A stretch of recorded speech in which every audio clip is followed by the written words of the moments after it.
let me show you a PowerPoint trick. First of all, delete the Add Title and Add Subtitle text box. Then, click on Insert and add a text box. Type 10 to 15 minus, and then click on Shape Format. Select Text Effect, then Transformation, and select any pattern. I have selected the wavy pattern, then adjust it to fill the upper half of the slide.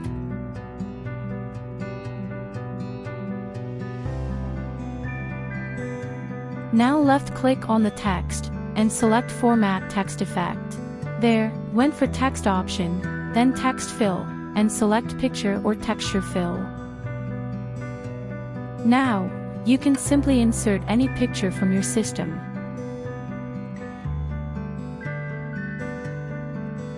Now, here you have your cool-looking slide. You can also preview other text effect by clicking on Shape Format, Text Effect, then Transition, and hover over the text effect to see different text effects.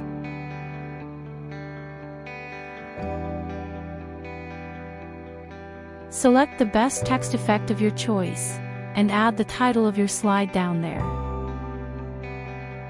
Thank you for watching this video. Subscribe for more such amazing tricks, and do not forget to hit the bell icon to get notified.